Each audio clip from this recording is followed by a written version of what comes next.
Okay, so time to make an announcement that I think everybody was ready for. Uh, how do I say?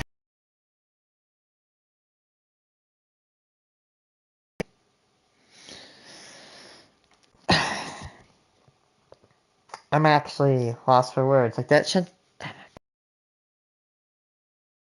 I know I have the windows open. It's 88 degrees outside, but the bad thing is, chemically and like scientifically, cold air sinks, and I'm at the basement. So that means I'm gonna get the coldest of air. So I've opened up a window because cold energy absorbs the hot energy. That's how chemistry works. So if the cold energy should absorb the hot energy from outside and should diffuse the hot air into this room. Anyway, well, yep, that's right. You heard the announcement. I officially have 2 days of high school left. On the 21st of May, I will graduate and get my diploma. God, I can't wrap my head around this. In 2019, I started as a kid just wanting to make videos. Now I'm literally gonna leave high school. What does this mean later on? This means I'm gonna probably be doing I'm gonna be doing college. I'm gonna go to college for software engineering. If I don't do good at software engineering, I'm going to absolutely nuke at like something like meteorology. Apparently, meteorology needs more math than what's it called? Than the other thing. Anyway, so yeah, that I am now about to get my diploma. I don't even know what to say. I really don't. I'm lost for words now.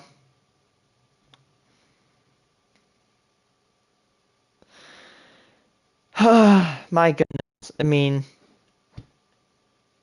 I've come this far as a person. I'm very proud of myself. I mean, I'm literally rising through society as we know it. I'm, kicking butt. I feel very proud of myself, and I just don't. I'm just, not don't want to slow down. I don't.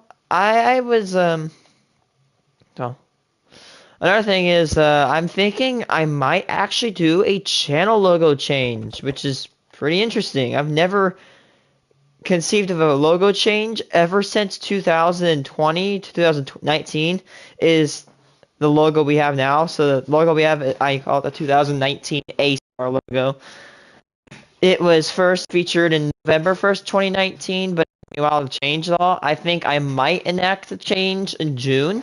I'm kind of going through contemplating whether I really want to go through with changing the channel's logo.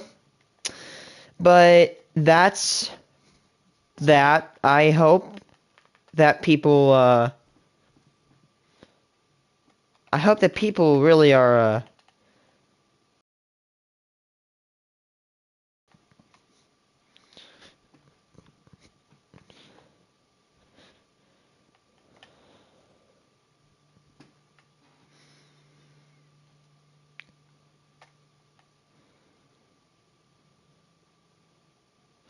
okay, so I want to make houses. I don't want to make like traditional wooden houses.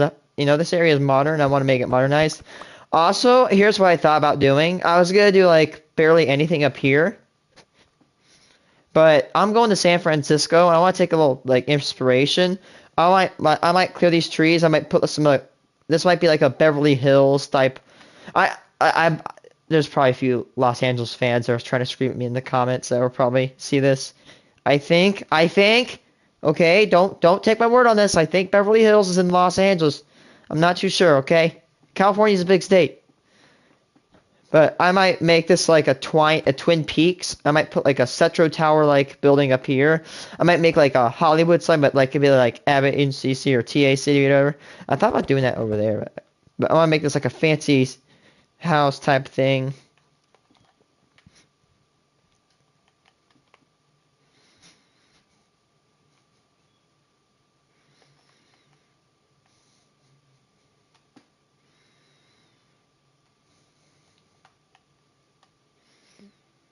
I want to make these apartments, like, right here, but I don't want it to be, like, really big apartments. I'm trying to think of what I want to do, because I want to... Oh, no.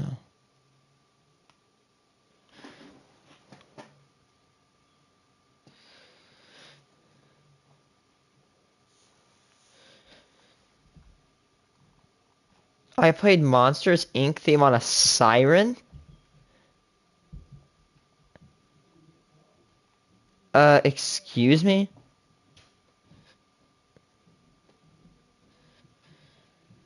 How dangerous is a falling bullet?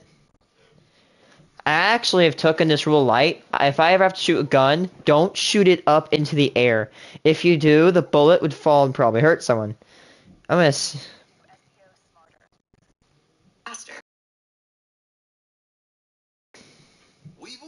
Do bullets knock you back? No.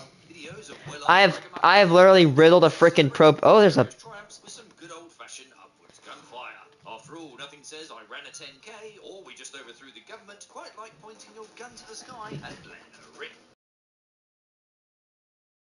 You know, gun-based joy could actually be, dare I say it, dangerous? Perish the thought. I'm Stu, this is Debunked, and we're here to see the truths from the myths and the facts from the misconceptions. So, there you are, chuffed to bits at the victory of your preferred political candidate, and overcome with an irresistible urge to celebrate in the only way you know how. You grab whatever loaded firearm you have handy, rush outside, and start gleefully firing off round after round, just as nature intended, when suddenly a chilling thought falls upon you. These bullets have to come back down eventually, right? Unsurprisingly, the answer to this question is an emphatic yes, you idiot. When a gun Physics. is fired, a number of different factors determine the bullet's path through the air on the way to its target. One of the first things to consider is muzzle velocity, which is very simply the How speed fast at which it's the bullet going is when it moving leaves the gun. The moment it leaves the gun barrel, or muzzle. This can vary considerably depending on the kind of gun and round used. The ever popular AK-47, for instance, is capable of firing bullets at around 715 meters per second, or 2,350 feet per second. While in modern rifles, some of the fastest high-performance cartridges can reach muzzle velocities of well over 1,200 meters per second, or about 4,000 feet per second. Due to the effects of air resistance, bullets slow down pretty quickly after they've been fired, and follow a route determined by a variety of factors, including things like atmospheric pressure, humidity, and air temperature. However, the thing that pulls a fired bullet downwards is plain old gravity, which, assuming those other aforementioned variables aren't having an overwhelming effect, ensures that bullets travel back to Earth in a roughly parabolic path. Now, celebratory gunfire differs substantially from regular gunfire. Yeah, people think guns shoot straight, but they're actually in a parabola. This is because of gravity. It's simple physics. Gravity will pull the bullet right back down. This is why that snipers, if you even if you've sniped in a video game before, you should know the rule of thumb, aim higher than your target. Literally, I've put my crosshairs like right on the middle of a propane tank, riddled it like 15 times, and then I went up to go look at that tank, and all the rounds were at the lower portion of that tank. That's because I should have been aiming higher. Whereas I aimed and the crosshair was just barely on it, just a little bit above, and I shot, I fired, and I hit right in the center mass of the propane tank. Simple physics. But upwards and away from those you're celebrating with, who you don't want to hit. Well, not usually anyway. That way the bullets just disappear up into space, right? At least that's what people used to think. Early pre-17th century studies suggested that bullets shot upwards do somehow achieve escape velocity and peace out into space. We now know that all bullets shot from the surface of Earth never even leave the troposphere, the lowest layer of our planet's atmosphere, and unless you're watching this from the International Space Station, the one you're in right now. In reality, when a bullet is fired directly upwards, the upward force accelerating the bullet drops off entirely the moment it leaves the chamber. At this point, the bullet is at its maximum velocity and has its maximum kinetic energy. From this point, downward forces from gravity and air resistance begin to slow the bullet's ascent. The bullet reaches its highest point when its kinetic energy has been transferred to heat and gravitational potential energy. Here, its velocity is 0. The only force now being exerted on the bullet is gravity, which pulls the bullet back to Earth at a velocity which increases by 9.81 meters per second every second. As the bullet accelerates downwards, its velocity increases, as does the air resistance. And when a bullet falls naturally, it will often spin and tumble in the air, further increasing its air resistance and slowing its acceleration significantly. When gravity and air resistance balance out, the bullet will hit its terminal velocity, meaning it will no longer go any faster. The question is, are bullets falling at this speed still dangerous? Well, the terminal velocity of a falling bullet will obviously vary depending on the type of bullet. But, generally speaking, yes, very much so. But before we get into that, we'd like to introduce you to Atlas VPN. We've all heard the term, Yeah, but it is still dangerous. bullets, and found that a 30 caliber round can reach terminal velocities of 90 meters per second, or just over 200 miles per hour. According to forensic scientist Dr. B.N. Matu, a 30 caliber round can break through skin while traveling at speeds as low as 37 meters per second, or 85 miles per hour. As you can see, falling bullets have more than enough energy to cause you harm. Possibly worse. And that's just regarding falling bullets. In reality, people celebrating things with gunfire aren't generally bothered about making sure that their weapon is perfectly vertical. If a gun is fired at a sufficiently shallow angle, instead of stalling and falling, the bullet will often retain its angular ballistic trajectory and continue on its parabolic path, making it far less likely to begin tumbling in the air. As a result, such bullets will lose considerably less speed compared to a bullet in freefall, and will be travelling much faster when they hit the ground, or whatever gets in its way first. But if all that fancy maths and science talk isn't sufficient to convince you that the threat from falling ammunition is very real indeed, there are unfortunately numerous real-life examples of this actually happening. And as it happens, firing off a few rounds with the lads is not a particularly uncommon phenomenon, and is a culturally acceptable way to celebrate in numerous places around the world. In 2012, a study conducted in the United States found that a not insignificant 4.6% of all deaths and injuries from stray bullets occur as a direct result of celebratory gunfire.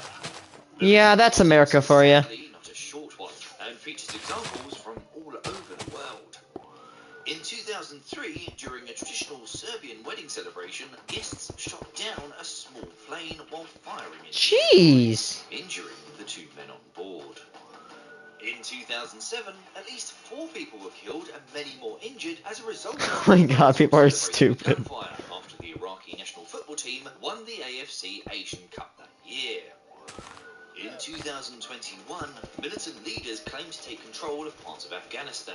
Their resulting celebratory gunfire injured 41 people and led to the deaths of at least 17.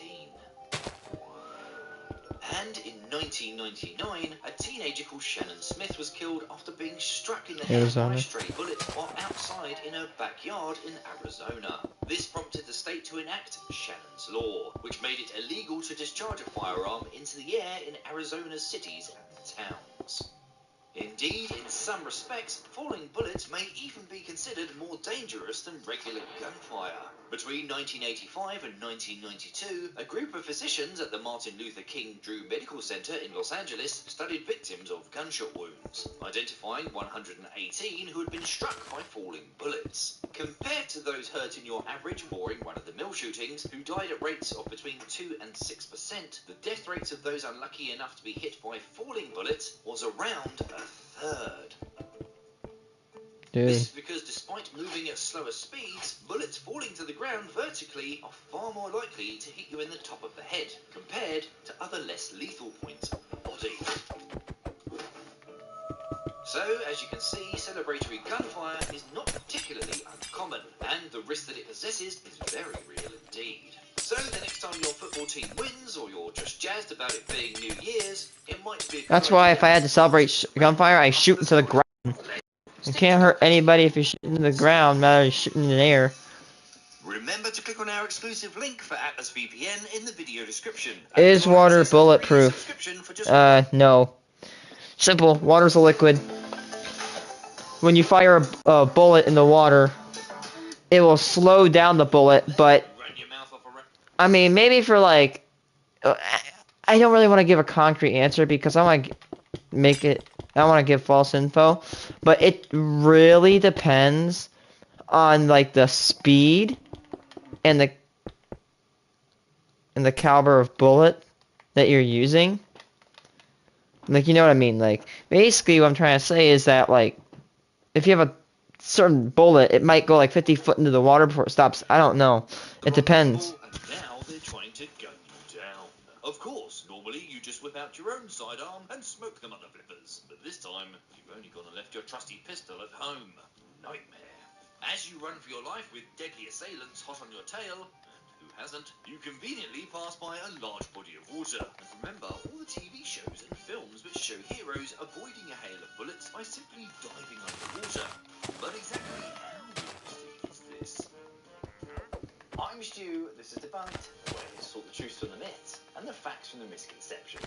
This video is sponsored by Fabulous. As you can imagine, firearms are a diverse group of weapons that work differently depending on the type, design and ammunition, etc. But in general, most guns do not play well with water. Firing into water from above the surface is far less effective and significantly less lethal than your usual land-based gun shenanigans. This is because most guns are designed to propel bullets through the air. While air resistance obviously has an effect on how fast and far a bullet can travel, it certainly hasn't stopped us from pumping each other full of lead for hundreds of years. Water, on the other hand, provides substantially more resistance. As a bullet travels through water, it collides with an unfathomable number of water molecules. Each individual collision causes a minuscule amount of energy to be transferred from the bullet to the molecule. This continues until the bullet is depleted of energy and the bullet comes to a stop. Due to the density of water, this energy transfer occurs at a rate significantly faster than when the bullet pushes through molecules in our air, meaning it has less energy to push through your body. For comparison, regular garden variety air only weighs around 1.25 kilograms per cubic meter, meaning it is fairly easy to fire bullets through the atmosphere with deadly force. Whereas water weighs roughly 1,000 kilograms per cubic meter, making it somewhere in the region of 800 times denser than air. Obviously, this dramatically changes the lethality of firearms built to operate at standard atmospheric pressure. The speed a bullet can travel through water and the distance it is able to travel is highly dependent on its angle of entry. Now, the speed a bullet can travel through water and the distance it is able to travel is highly dependent on the angle of entry. Studies have shown that standard projectiles fired at angles of 5 to 15 degrees from the water's surface are unlikely to even enter the water or break up into pieces upon impact. One study conducted in 2008 at the King Abdullah University of Science and Technology found that most standard bullets appear to enter successfully only when fired above 11 degrees. So if your bad guys are firing at you from a particularly shallow angle, they aren't going to pose much of a threat to you at all. Bad news for your would-be killers. While bad guys with pistols might not be out to get me on a daily basis, what is often hiding around the corner are water. Now you've got enemies coming at you from all angles, and they've got some pretty serious hardware pointing right at you. How deep are you going to need to dive to dodge their lethal lead? Well, the surprising factor that you have on your side is that the more serious the hardware, the less threat they may pose to you while you're underwater.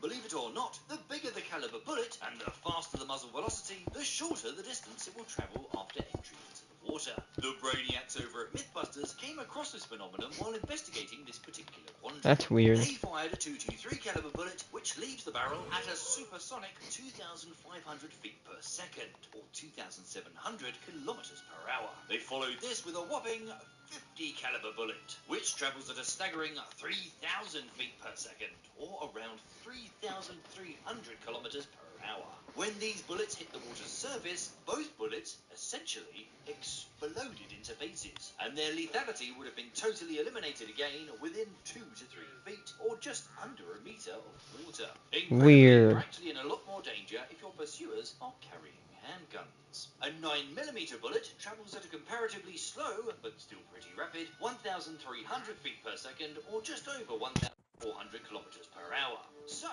what makes this the more deadly bullet?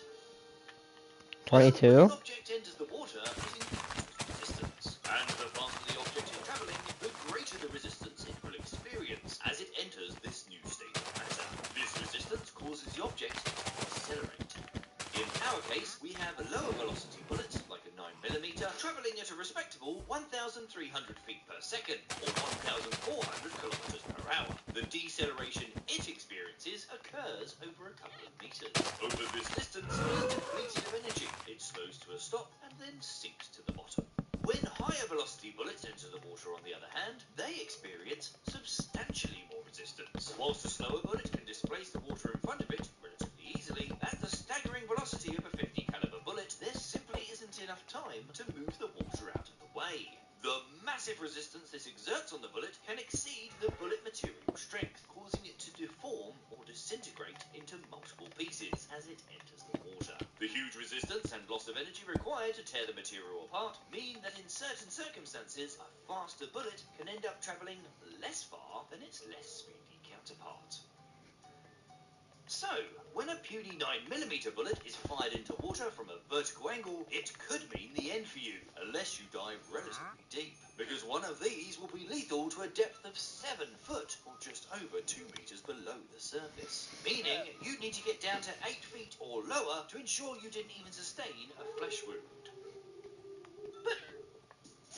Sheesh. My dogs are happy. Keeping tiny tasks and big lifeboat moments on track and on time, so your team can light up the world. Try it simple.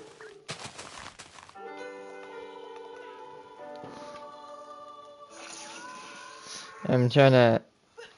It took me a while to kind of get me a concept of this, how these houses are gonna be. To initially decelerate so much and lose the majority of its energy, why doesn't your trigger-happy pursuer hop into the water with you and shoot at you while you're fully submerged? Guns don't work well underwater, don't they? But don't worry too much, because for a technology that already doesn't mix well with water, dunking your average firearm into good old H2O is not a good idea. Even though some firearms, like Glocks, can generally be relied upon to fire underwater, this is not true for most guns. And even when they do discharge fully submerged, the They don't results go far. are less than adequate. As soon as you dip a gun under the surface, water almost immediately fills up all the various nooks and crannies it can reach. First and foremost, water can soak into the cartridges themselves, making the propellant too wet to ignite, preventing the gun from firing at all. That being said, modern cartridges are often watertight. However, even if the firing pin has managed to ignite the gunpowder grains, the bullet's problems don't stop there. When a barrel is fired underwater rather than into water, the increased resistance of swillions of water molecules are acting upon the bullet from the moment it is fired. This means that the bullet will have to push against all this water, which may weigh considerably more than the bullet itself, before it even exits the barrel. So, naturally, the bullet's muzzle velocity, i.e. the speed at which the bullet is travelling the moment it exits the gun barrel, or muzzle, is drastically reduced. But how far away would you need to be to dodge this amphibious lead? Well, once again, some televised lunatic has actually tested this. In 2015, Norwegian physicist Andreas Wahl decided to investigate this exact situation on a Norwegian television show called Life on the Line, in which he demonstrates scientific principles in a variety of seemingly dangerous ways. Standing in a pool with all but his head underwater, Wahl positioned himself directly in the line of fire of a submerged firearm. This time an AG-3 assault rifle, which Thought that was an AG or a G3. of 2,625 feet per second. That's over 2,800 kilometers. He's brave, I cannot do that. Effective firing range of around 1,300 feet or 400 meters. When the gun fired, the bullet traveled less than a meter before slowing down almost entirely, then sinking harmlessly to the bottom of the pool.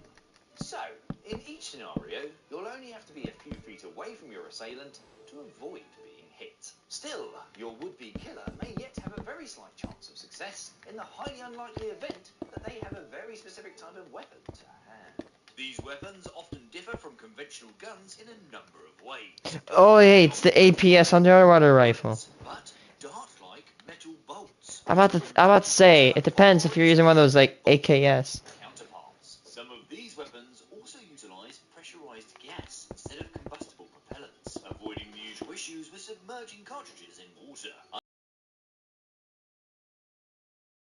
Helical grooves, or rifling on the inside of the barrel, as the bolts instead rely on the hydrodynamics of water to maintain a steady path on the way to their target, meaning weapons like the Soviet APS underwater rifle aren't technically rifles. As a result, underwater firearms can have an effective range of up to 30 meters, or almost 100 feet at shallow depths, though this is significantly lessened the deeper you go. Still, better than only a few feet. If your enemy happens to possess one of these guns, jumping into the water will provide you with far less protection than with regular firearms. In addition, there is the possibility of using supercavitating rounds that are specially designed to penetrate deeper into water than your standard run-of-the-mill bullets. They are made with flat tips that push the water around its sharp edges extremely quickly, causing a drop in pressure that creates a gaseous cavity around itself. This drastically reduces the bullet's contact with the water, preventing skin friction drag and thereby allowing it to slice through the water much faster and further than conventional bullets. Instead of stopping or even breaking apart after a few feet, supercavitating bullets can be accurately fired as far as 60 meters, or just under 200 feet into water. That's pretty impressive for a bullet to go in the water. Effectively useless. Ultimately, however, it's clear that diving sufficiently deep underwater can protect you from all but the most specialized weaponry. Still, probably best not to trigger people with guns in the first place. Okay, guys? Thanks for watching, thank you to our Patreons, and we'll see you next. Let's see, can a bullet knock people backwards? Ran your mouth off around the wrong people, I don't think and so. now they're trying to gun you down. What about knock? We've all seen the moment in a movie when our hero When what's called movies get shot by 122, one baby 22 gets blown back like getting shot by a sniper from frickin' Terraria. The lump of lead explodes out of the barrel, propels through the air, and smashes into their body part of choice. This knocks the target clean off their feet, and sometimes, depending on the firepower used, into the air, where gravity quickly takes over, bringing them crashing down to Earth in dramatic style. But have you ever wondered, how realistic is this? Can the momentum of a speeding bullet be enough to lift a bad guy into the air? I'm Stu, this is Debunked, and we're here to sort the truths from the myths and the facts from the misconceptions. Like, subscribe, and leave us a comment now about whether you thought a bullet could actually do this or not. Now, I have mega doubts about this. villains and their dutiful henchmen. I'm not new to guns at all. I'm an avid user of firearms. I love guns. Guns are one of my favorite things to to use in my daily basis. I don't use them on a daily basis, but you get the point.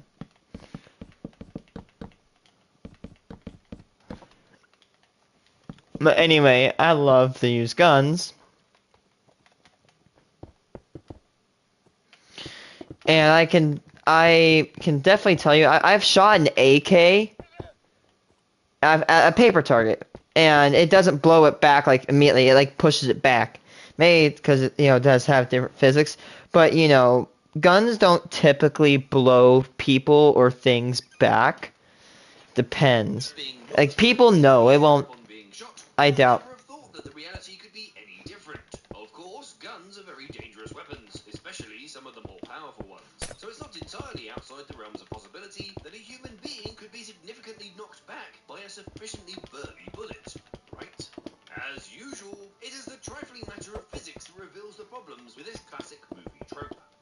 First of all, bullets aren't designed to knock you backwards. They're designed to go in. Through your skin, cause as much internal damage as possible. Especially the hollow points too. Ranged weapons utilize high kinetic energy focused on a small area at the tip of the bullet, enabling penetration of the skin and access to your fragile, gooey insides. Indeed, bullets are so deadly, specifically relatively little mass, making them fantastic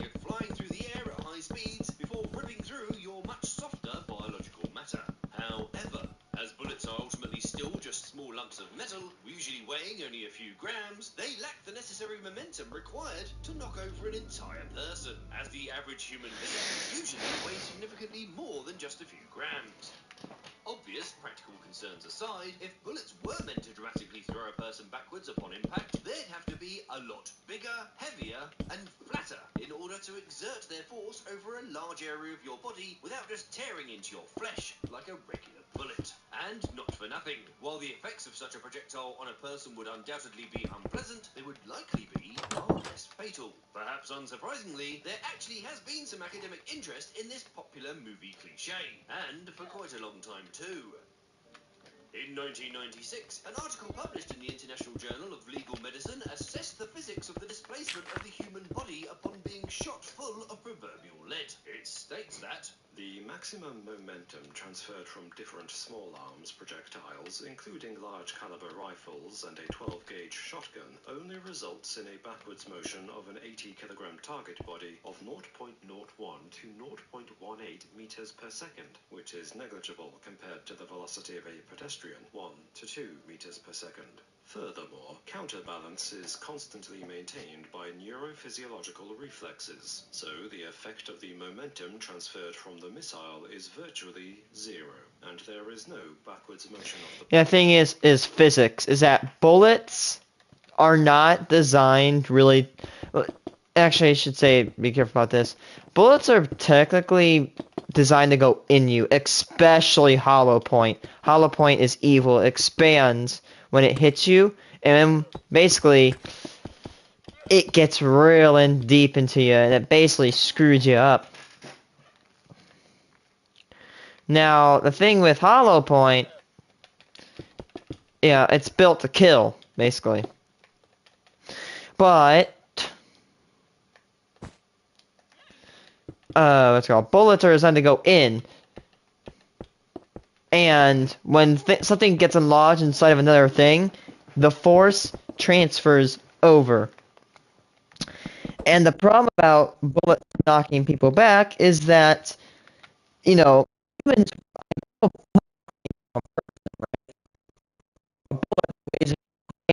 be able to do anything. Yes, I would be hit, but the only reason I'd be knocked down is because of the sheer pain and overwhelming hurt I'd be in after I was hit by said bullet.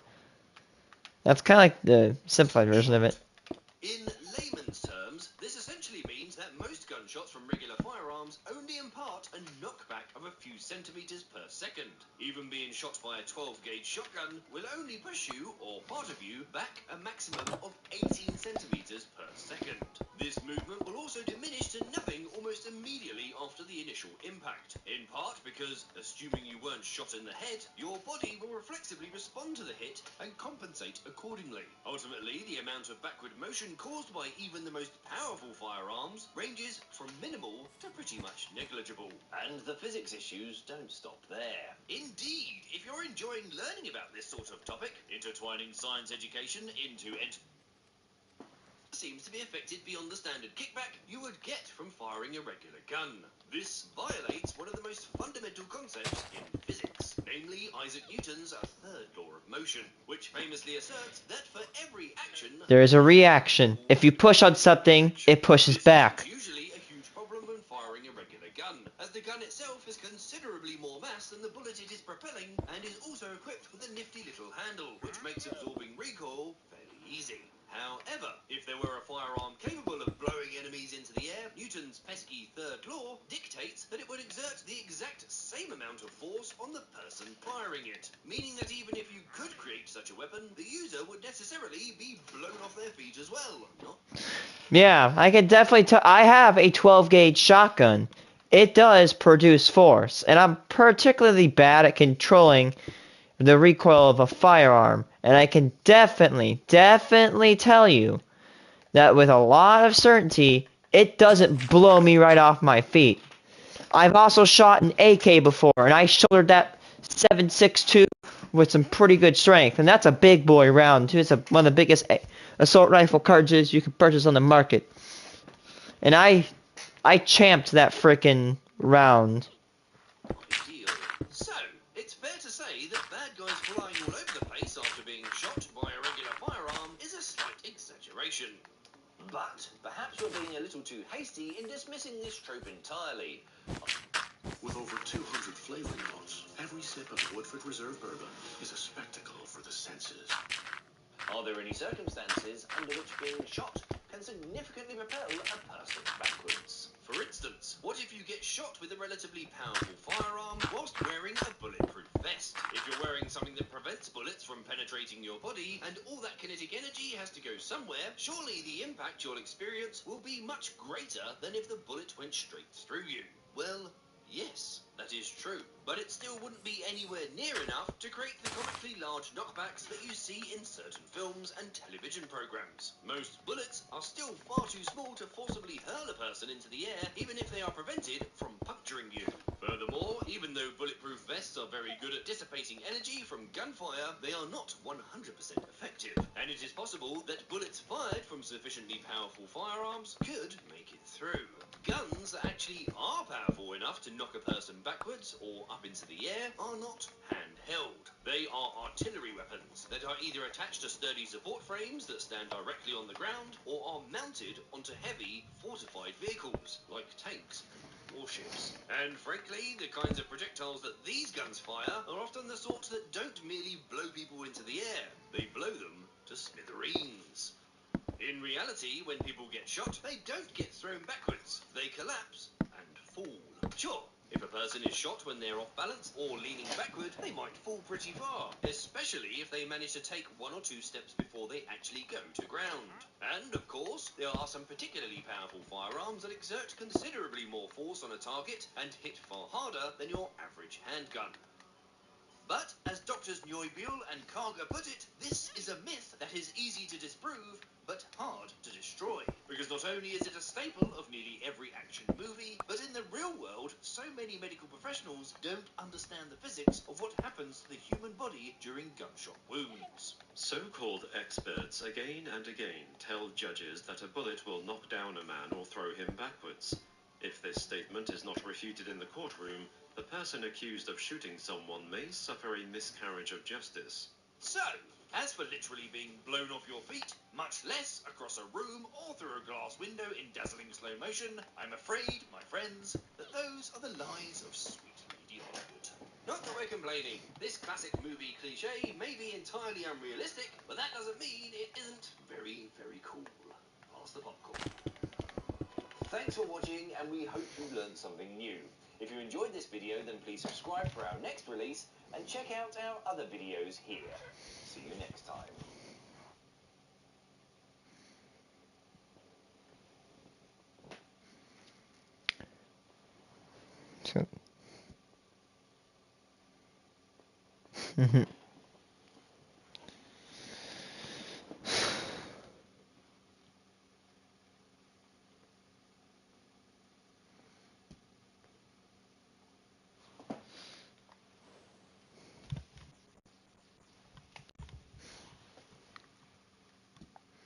Knife gun?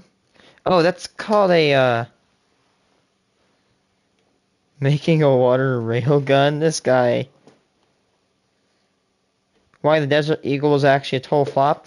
The thing is, the Desert Eagle delivers a very great overwhelming package, but there's a big cost. The bullet is big and powerful, which means that you're gonna have to fork up more money.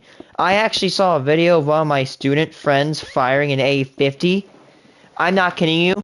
Like, usually when you like shoot a gun, it goes like this, boom, boom, boom, maybe. Like, he was going boom, boom, boom, boom. Like, I actually need a smaller, because I've got more mass. Like a normal gun would go like boom, boom, boom, boom, like this. The guy was going boom, boom, boom, like boom, boom, boom, boom.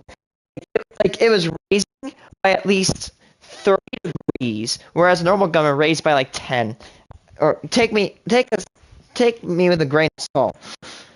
The Desert Eagle is extremely powerful. So powerful that somebody underestimated it once, and they thought a dictionary could stop it. I underestimated the power of a 22, and I thought it couldn't penetrate sheet metal. It'll absolutely destroy propane tanks. Don't worry, the tanks I've been talking about all this time, they were not filled with propane. They were just old, burnt-up tanks. Why the AE-50 flopped?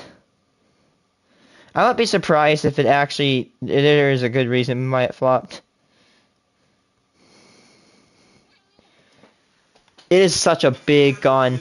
It's like this big, whereas I have 22 pistol like that big. Upon its original patent, the Desert Eagle, or Deagle for short, took elements from 3 different types of firearms and merged them together to create an iconic gun that's become synonymous with blockbuster action movies and even some blended genre comedies because of its overtly large nature. It's part pistol, part revolver, and part rifle, and all heavy caliber killing machine. Before the Desert Eagle, if your average Joe wanted to shoot heavy caliber bullets like a 44 or 357 Magnum, they'd be forced to use a revolver. The revolver had a more simplistic and mechanically stronger design, and it was able to handle the pressures of the heavier caliber bullets. When the Desert Eagle popped up on the gun range, it changed the landscape for the semi-automatic pistol. A lot of credit has to be given to the founders of Magnum Research, Jim Skildum and John Ristall, who had the foresight to see the potential and lack of practicality that the Deagle offers. It is not a... The Deagle is not a practical weapon.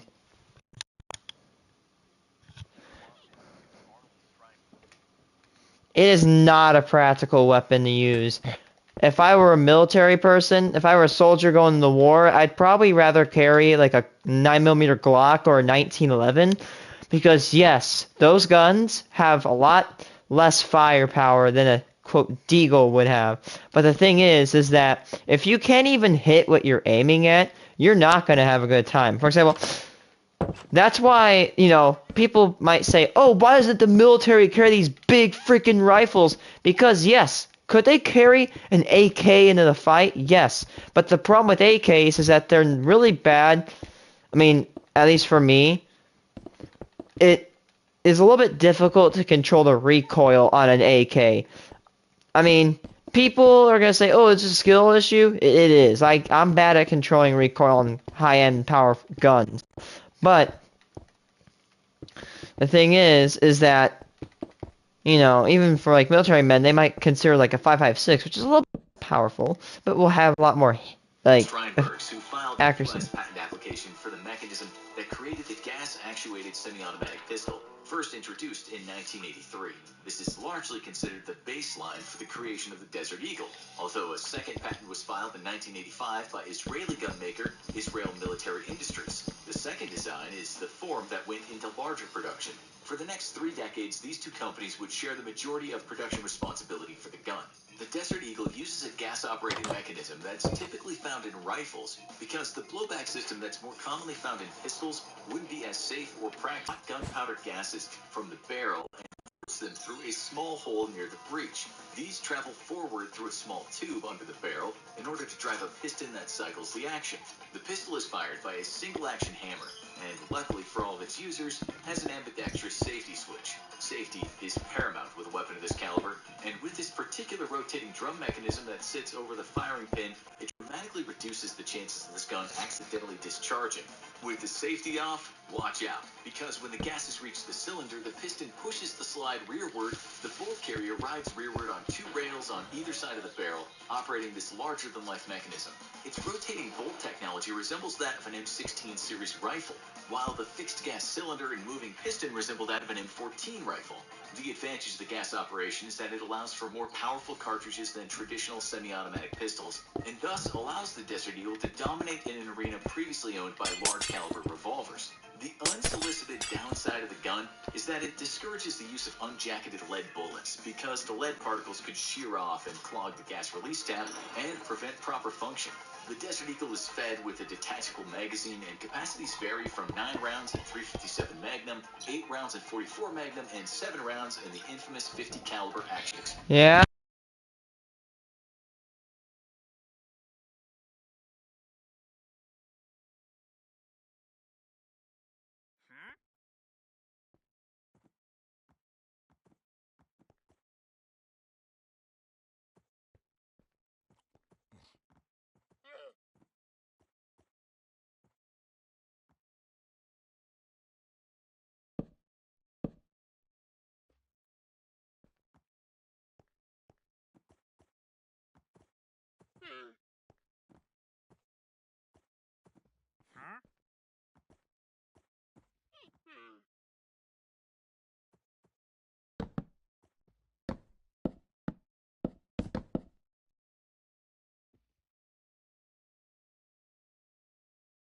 caliber AE. No matter which round is being used, it's a uniquely large build with the weight coming in at over 4 pounds. This gun is great to have on you during a rifle malfunction out on a large game hunt, although many argue the use of its practical utility. The recoil has been said by some gun enthusiasts to resemble that of a Glock 9mm. Others argue that a novice shooter could easily be thrown off balance the first few times they shoot the weapon until they learn to brace themselves for the punch the gun packs. Switching the Desert Eagle to another type of chambering requires that the correct bolt, barrel, and magazine are installed, and this makes conversion to firing different rounds quick and easy. The rim diameter of the 50 caliber AE is the exact same as the 44 Remington Magnum rounds, Or so nickel. only a barrel and magazine change is required to allow a more powerful 50 caliber AE round to be shot from a 44 Desert Eagle. The oldest variant, the Mark I, which is no longer made, was operated with steel, stainless steel, and aluminum alloy frames, and differs primarily in the size and shape of the slide catch and the safety levers. The Mark VII includes an adjustable trigger and allows for retrofitting to the Mark I pistols. Together, the models were both available in .357 Magnum and .44 Magnum. The only difference being that the Mark VII was chambered for a .41 Magnum as well. Only later would the Mark VII model be offered with a 50 caliber Action Express capability. Barrel lengths for these two models came in 6, 10, and 14 inches for the .357 and .44 Magnum models, respectively, but only 6 or 10 inches would work for the less popular .41 Magnum. Nobody really knows what happened to models Mark II through Mark VI, and even more curiously, models Mark VIII through Mark XVIII. Most theorize they've been lost forever in the archives of Magnum Research and Israel Military Industries. Regardless, the Mark XIX is the model that we've become familiar with in popular culture today. This most recent model offers a true interchangeability between .357 Magnum and XIX. That gun is in Phantom Forces, and it has a one-hit kill chance to the body. I've been killed by that gun on that game so many times because of that. DE and 50 caliber AE. These models come in a variety of different finishes, from titanium gold to polished chrome, and even the more gaudy style tiger stripe pattern. The grip is formed for a two-handed style of shooting, and in order to reduce the recoil further, my name is Alfonso, and I got Botox Cosmetic. They made gold variants of those. Gold Deagles are very famous. I know that. Brake was added to both the 50 caliber AE and .44 Magnum versions. The .357 and .44 Magnum 19 versions have exterior barrel fluting, whereas the 50 caliber AE version has a smooth finish. The current models also now have a newly installed Picatinny rail across the top of the barrel, as opposed to the dovetail style rail on the older models. The Mark XIX barrels are also machined with scope mounting bases, making it easy to add an aftermarket scope for a more Arnold Schwarzenegger and True Lies look. Speaking of the Governator, we might as well add that California, of course, has to have its own special version approved for dealer sales. Its model differs California. from the 19 model because it has a firing pin block incorporated into its design for added safety. The handgun's manufacturing history That's California for you. multiple times between American and Israeli gun makers. Israeli Military Industries, or IMI, first manufactured the Desert Eagle for the American firm Magnum Research upon its creation in the mid-1980s. In 1995, manufacturing came to the U.S. by way of Seiko Defense in Maine. Then, in 1998, production went back to Israel and then back again to American gunmaker Magnum Research out of Minnesota in 2009. In 2010, Magnum Research was purchased by Carr Arms, but still produces Desert Eagle stateside to this day. So have no fear when purchasing a new Desert Eagle, because they are now exclusively American-made. Several spin-offs of the gun have been made over the years, like the Jericho, also known as the Baby Eagle. IMI makes the Jericho 941, and Magnum Research markets the gun as the Baby Eagle. Although it bears no functional equivalence, its barrel swapping ability does mirror that of the Desert Eagle. Magnum Research also introduced a pistol called the Micro Desert Eagle. It has almost no resemblance to the Desert Eagle and doesn't share its ammunition or barrel swapping abilities, but it shares the Oh, it's cute! It's a baby eagle. As long as Magnum Research has any stake in the matter. Rumor has it that the company even solicited the gun to prop houses in order to gain some of the commercial success that it's had.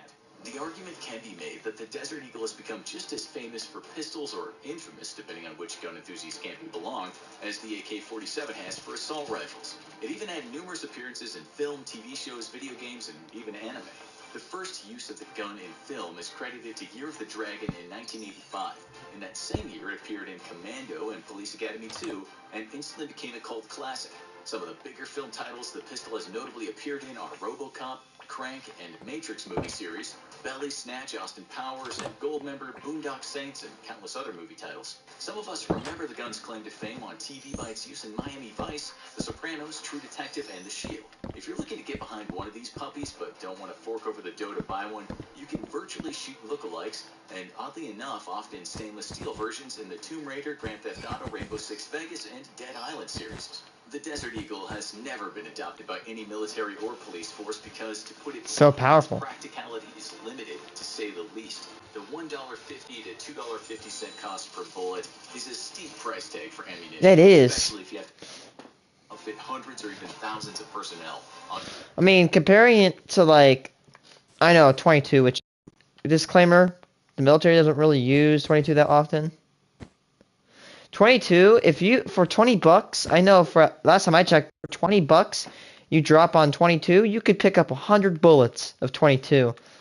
$2, and for this you can only pick up 10. I know for $35, or no, for like $20, I picked up about 35 7.62. Sorry, just killing something crawling on my wall. Anyway, as I was saying.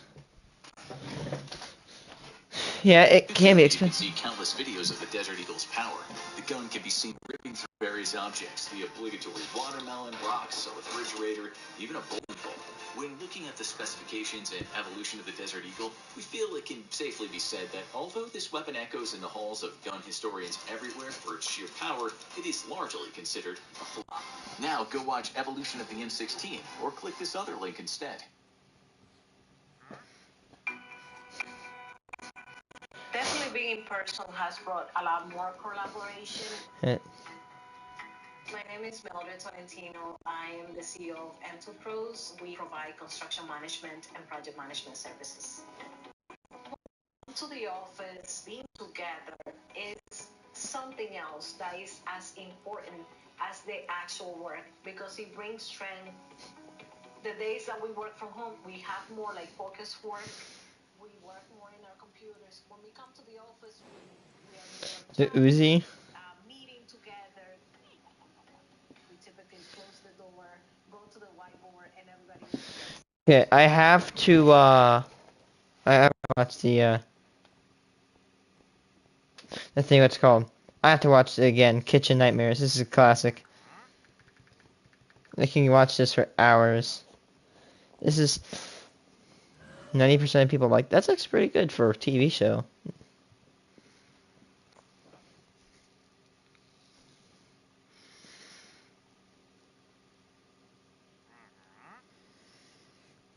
Come on, I'm gonna see if I can find another episode and play this. There's gotta be. There's gotta be one.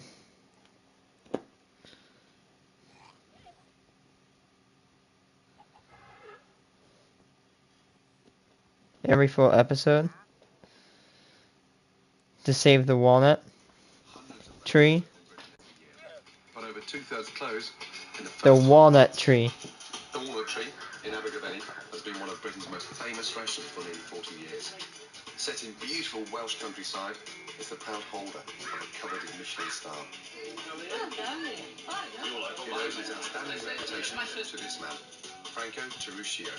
He was one of the first celebrity chefs. 3 years ago, Francesco Mattioli, another Italian, bought the walnut tree. I know him well. He's managed some of London's best restaurants. Need an answer, guys. So he should know what he's doing.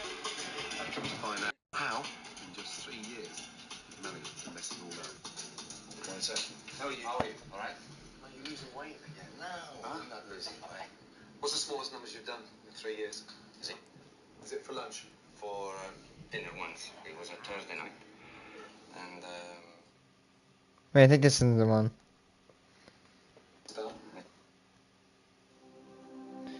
Oh, that gives me nostalgia. Forensic Files.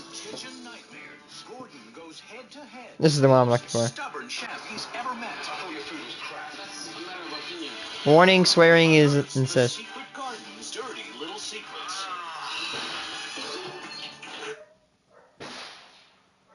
Oh, like what the heck is that sound? It's a gun. My dad is firing up some 22.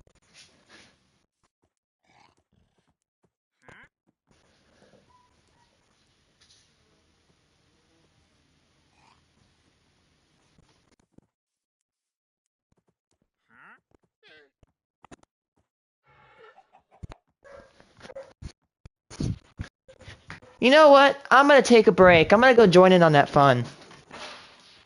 Whew. God, he's shooting some like freaking 17 HMR.